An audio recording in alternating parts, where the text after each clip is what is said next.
Thanks to Wendigo Tea for their support. They're keeping each episode steeped in mystery and value. WendigoTea.com.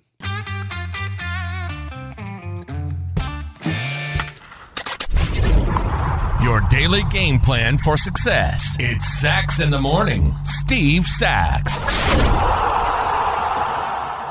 Hi, Steve Sax here with Sax in the Morning, and today is Tuesday, April 18th. Welcome to a beautiful day here in Northern California. Yesterday on the program, we talked about the Tampa Bay Rays and the unbelievable start that they're on, and today I'm going to talk to you about a little personal issue that I had at my grandson's baseball game the other day. So before we get there, though, I'm going to talk to you a little bit about Wendigo Tea, which is my favorite, of course.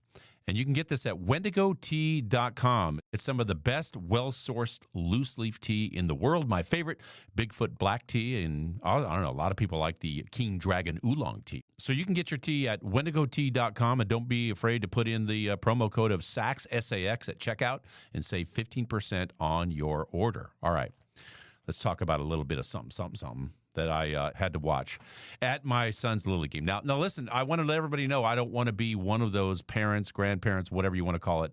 We don't use the word grandparent in my family. I am Poppy.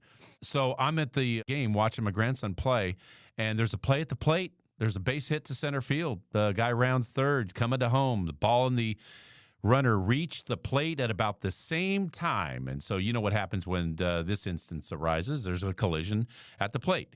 Now, the ball's up the line a little bit just in front of the batter's box, so the right-hander's batter's box. And the runner, being the nice kid that he is, as a matter of fact, the catcher was one of his best friends on the other team. He just kind of, braced himself for the collision and held the catcher so he wouldn't run him over. It was a really nice gesture. I mean, I wouldn't have done that. I would have ran that dude over, which he was supposed to do. And the ball, of course, goes to the backstop, and the guy scores, okay? No problem.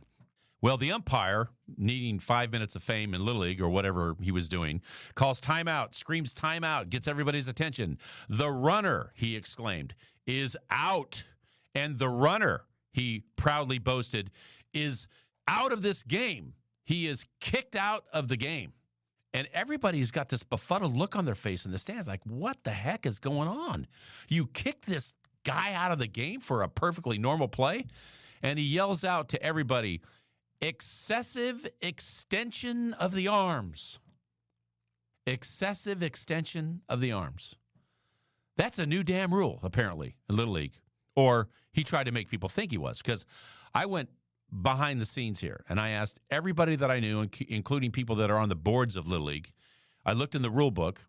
There is nothing that says excessive extension of the arms.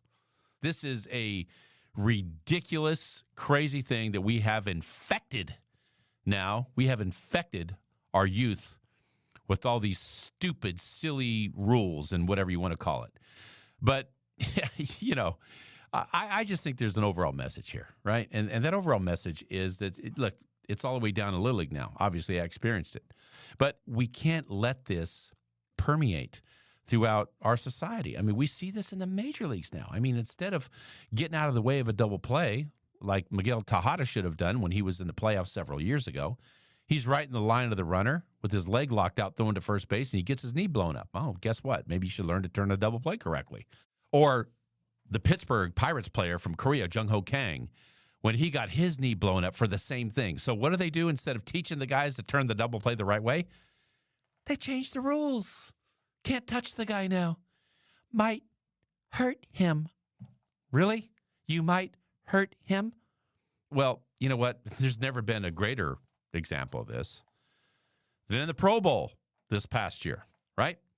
These guys are playing with flags. Flag football from big 300-pound NFL players in their, quote, all-star game, the Pro Bowl, right? So this is everywhere now. This is the way it is. But you know what? The way I look at this thing is that if we don't allow ourselves or our children to experience any pain, experience defeat, experience a broken heart, then we end up spending our lives trying just to avoid getting hurt. And getting hurt in life is inevitable, man. So avoiding it only makes it more painful and can cause us even more pain in the end. And before you know it, you're living a life of fear and isolation and disappointment, and nobody wants that. And that is my short for today. If you like what you heard, give us a positive review, subscribe, and share. Also, remember that the Sax in the Morning swag is now available on my Instagram site. Go to saxinthemorning_podcast. You'll see it right there on the Instagram, and just hit the link. Everything's there, mugs, hats, tumblers, you name it. Take advantage of it.